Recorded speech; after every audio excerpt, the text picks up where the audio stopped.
Hello hi అందరికీ నమస్తే. Welcome back to our channel. ఇంతవరకు నా ఛానల్ ఎవరైనా సబ్స్క్రైబ్ చేసుకొని ఉంటే please like share and subscribe the channel. ఇది వచ్చేసి త్రయంబకేశ్వర్ అనమాట.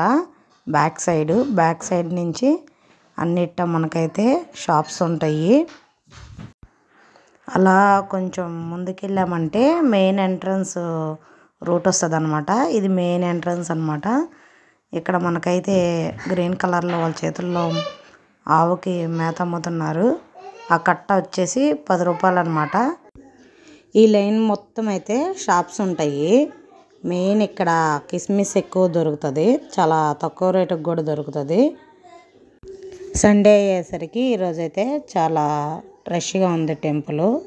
మాకు దర్శనానికి 3.5 hours పట్టింది. ఇదే లైన్లో రెస్టారెంట్స్ కూడా ఉంటాయి. టిఫిన్ లంచ్ మొత్తం దొరికిద్ది. పిల్లలకి కావాల్సిన టాయ్స్, అలాగే రుద్రాక్షాలు, దేవుని పటాలు, ఇంకా ఈ బంగ్లా చూస్తే సినిమా సెట్ వేసినట్టుంది. భలే ఉంది బంగ్లా అయితే. ఈ డోర్స్ చూసారు ఎట్టా ఉన్నాయో. అలా కొంచెం ముందుకెళ్ళామంటే మనకి ఇక్కడైతే స్ట్రాబెర్రీ అమ్ముతున్నారు.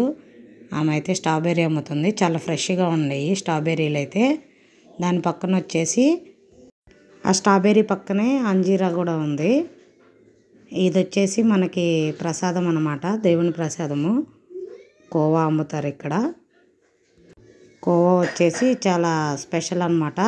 ఇక్కడ కూడా ఉన్నాయి మళ్ళీ స్ట్రాబెర్రీ చాలా ఎక్కువ అమ్ముతున్నారు.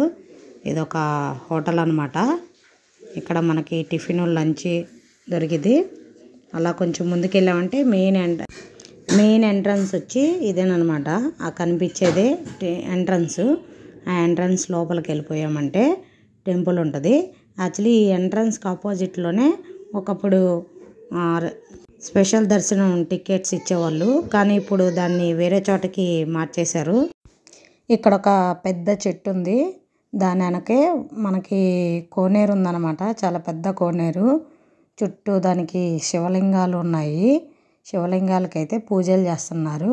అందరూ కోనేరులో అయితే స్నానాలు చేస్తున్నారు. ఆ కోనేరుకి ఎంట్రన్స్ ఇదనమాట. దీని పక్కనే ఇంకొంచెం ముందుకెళ్ళామంటే మనకి టికెట్ బుకింగ్ కౌంటర్ ఉంది. దర్శనానికి టికెట్ తీసుకోవడానికి. దర్శనం టికెట్ వచ్చేసి 200 రూపీస్ అనమాట. అది టికెట్ కౌంటరు. క్యూ అయితే చాలా పెద్దగా ఉంది. చాలామంది వెయిట్ చేస్తున్నారు. ఆన్లైన్ సైట్ కూడా ఉంది, కానీ ఇక్కడ కౌంటర్లో మనం టికెట్ తీసుకోవాలంటే కంపల్సరీగా థంబ్నెయిల్ తీసుకుంటున్నారు. థంబ్ సిస్టమ్ అనమాట. మనం థంబ్ వేసేసి టికెట్ తీసుకోవాలి. ఒకళ్ళే వచ్చి 4-5 టికెట్లు తీసుకోవడానికి అయితే లేదు. ఎవరి టికెట్ వాళ్ళే తీసుకోవాలి. ఇదే టికెట్ కౌంటర్ అనమాట. యాక్చువల్లీ ఇది గుడి ఎదురు ఉండేది అంతకుముందు. ఇప్పుడు ఇక్కడ పెట్టారు. ఇక్కడైతే రుద్రాక్షాలు అమ్ముతున్నారు. డైరెక్ట్గా మన ముందే తీసిస్తున్నారు. ఈ ఒరిజినల్ ఫేక్ అయితే తెలియదు. ఇది వచ్చేసి 500 meters డిస్టెన్స్లో ఉంది కౌంటర్ వచ్చేసి. ఇది వచ్చేసి కోనేరు అనమాట. ఈ కోనేరులో గోదావరి నీళ్ళు వస్తాయి. ఇక్కడ అందరూ స్నానాలు చేస్తున్నారు. ఈ చుట్టూ శివలింగాలు ఉంటాయి. ఆ శివలింగాలకి పూజలు కూడా చేస్తున్నారు. ఈ కోనేరు అయితే చాలా పెద్దగా కూడా ఉంది. ఎప్పటికప్పుడైతే ఈ కోనేరుని శుభ్రం చేస్తున్నారు. ఈ టెంపుల్ అయితే చాలా బాగుంది. కోనేరు చుట్టూ ఉన్న టెంపుల్.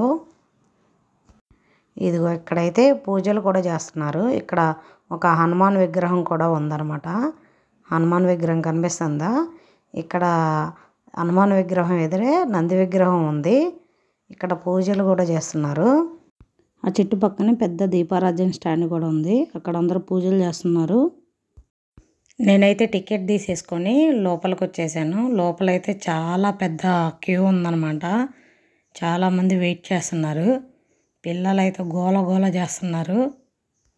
సండే అయ్యేసరికి ఈరోజు చాలా ఫుల్ రష్గా ఉంది. దర్శనానికి అయితే చాలా టైం పడుతుంది. 3 hours తర్వాత అయితే మాకు దర్శనం దొరికింది. దర్శనం చేసుకొని ఇలా బయటకు వచ్చేసాక బయట వ్యూ ఇలా ఉంది. గుడిలో దర్శనం అయిపోయాక ఇది వచ్చేసి ఎగ్జిట్ రూట్ అనమాట. ఇక్కడి నుంచి బయటకు వచ్చేస్తే మనకి టెంపుల్ వ్యూ అంతా కనిపిస్తుంది. బయటకు వచ్చాక అందరైతే సెల్ఫీలు ఫోటోలు దిగుతున్నారు. 12 జ్యోతిర్లింగాల్లో ఇది వచ్చేసి 8వ జ్యోతిర్లింగం అన్నమాట. ప్రతి శివుని టెంపుల్లో శివుడి విగ్రహం ఎదురు నంది ఉంటుంది, కానీ ఈ టెంపుల్లో నంది విగ్రహం ఉండదు. ఇక్కడ శివుని విగ్రహం మాత్రమే ఉంటుంది. అలాగే శివునికి ప్రసాదం పెట్టినప్పుడైతే ఒక ½ గుడి క్లోజ్లో ఉంటుంది. అప్పుడు దర్శనానికైతే ఎవరిని ఎలో చేయనివ్వరు. ఇది వచ్చేసి గుడిలో నుంచి బయటకు వెళ్ళడానికి ఎగ్జిట్ రూట్ అనమాట. బ్యాక్ సైడ్కి వెళ్ళిపోతుంది. ఇది బ్యాక్ సైడ్ కూడా చాలా షాపులు ఉంటాయి. చిన్నపిల్లలు ఉన్న వాళ్ళకి, కొంచెం ఏజ్ ఎక్కువ ఉన్న వాళ్ళకి సపరేట్ క్యూ ఉంటే బాగుండేది. టెంపుల్ నుంచి బయటకు వచ్చాక బయట ఒక టెంపుల్ ఉందన్నమాట. ఆ టెంపుల్లో దర్శనం చేసుకొని ముందుకు వెళ్ళిపోయాక షాప్స్ ఉన్నాయి. ఇక్కడైతే చాలా రకాల విగ్రహాలు అండ్ అలాగే రంగురంగు స్టోన్స్ అయితే ఉన్నాయి. శివుని విగ్రహాలు, రుద్రాక్ష మాలలు, రుద్రాక్షాలు చాలా రకాలు ఉన్నాయి అన్నమాట. ఇక్కడ 5 పెద్ద వట వృక్షాలు ఉండటం వలన దీన్ని పంచవటి అంటారనమాట. శ్రీరాముడు, సీత ఆరు లక్ష్మణుడు ముగ్గురు కలిసి వనవాసానికి బయలుదేరిన సమయంలో గోదావరి ఒడ్డున ఆగుతారనమాట. అదే టైంలో అగస్త్య మహాముని వాళ్ళు నివసించడానికి ఇదే కరెక్ట్ ప్లేస్ అని చెప్తాడనమాట.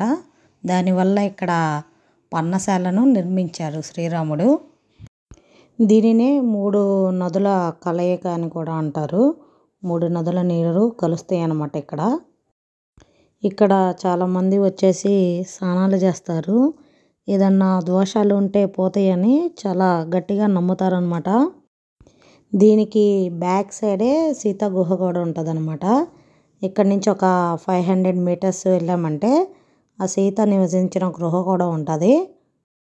నీళ్ళల్లో దిగలేని వాళ్ళు ఎవరన్నా ఉంటే పక్కనే నంది విగ్రహంలో నుంచి వాటర్ వస్తున్నాయి. ఆ వాటర్ అయితే పట్టుకొని వెళ్తున్నారు అందరూ. ఈ చుట్టుపక్కల అయితే చాలా హిందూ టెంపుల్స్ ఉన్నాయి అన్నమాట. చుట్టూ టెంపుల్సే ఉన్నాయి. ఇది వచ్చేసి సీత గుహకి ఎంట్రన్స్ అనమాట. మనకు వచ్చి లెఫ్ట్ సైడ్ వచ్చేసి టెంపుల్ ఉంటుంది. రైట్ సైడు ఎగ్జిబిషన్ టైప్లో సీతని రావణాసుడు ఎత్తుకెళ్ళిపోయిన ఇమేజెస్ అయితే ఉంటాయి. ఈ టెంపుల్ లోపలికి వెళ్ళడానికి ఎటువంటి ఎంట్రీ ఫీజు లేదు, ఫ్రీగా వెళ్ళిపోవచ్చు. ఈ పెద్ద చెట్టు పక్కనే టెంపుల్ ఉంటుంది అనమాట. ఇది వచ్చేసి ఎంట్రన్స్. ఇటు నుంచి లోపలికి వెళ్ళిపోయామంటే మనకైతే టెంపుల్ వస్తుంది. ఈ టెంపుల్కి ఆపోజిట్లోనే చిన్న ఎగ్జిబిషన్ టైప్లో పెట్టారు. 1 రూపీ ఇచ్చామంటే లోపలికి వెళ్ళి మనము పిక్చర్స్ చూడొచ్చు అనమాట. ఈ టెంపుల్ లోపల 20 అడుగుల లోతుల గృహ ఉంటుంది అనమాట. దాని లోపల శ్రీరాముడి, సీత, లక్ష్మణుని విగ్రహాలు ఉంటాయి. అలాగే శివుని విగ్రహం కూడా ఉంటుంది. ఆ శివుని విగ్రహానికి సీతాదేవి నిత్యం పూజలు చేసేదన్నమాట. ఆ విగ్రహం కూడా లోపల ఉంటుంది. శ్రీరాముడు, సీత విగ్రహానికి ఎడమ వైపు అయితే శివలింగం ఉంటుంది మనకి. అక్కడే ఒక తాబేలు కూడా ఉంటుంది అనమాట. ఇక్కడైతే సీతాదేవిని రావణుడు ఎట్ట తీసుకెళ్ళాడు ఆ ఇమేజెస్ అయితే ఇక్కడ అన్నీ ఉన్నాయి. ఇది వచ్చేసి ముక్తిధామ్ ఎంట్రన్స్ అనమాట. ఇది మనకి నాసిక్ రైల్వే స్టేషన్కి దగ్గరలో ఉంటుంది. ఇక్కడ దీనినే బిర్లా మందిర్ అని కూడా అంటారు. ఇక్కడ లోపల విగ్రహాలన్నీ పాలరాళ్ళతో ఉంటాయి అన్నమాట. ఇది మొత్తము కంప్లీట్గా పాలరాయితోనే నిర్మించారు టెంపుల్ మొత్తము. టెంపుల్ లోపలికి కెమెరా అయితే అలౌడ్ లేదు. ఈ వీడియో కనుక మీకు నచ్చినట్టయితే please like, share and subscribe the channel.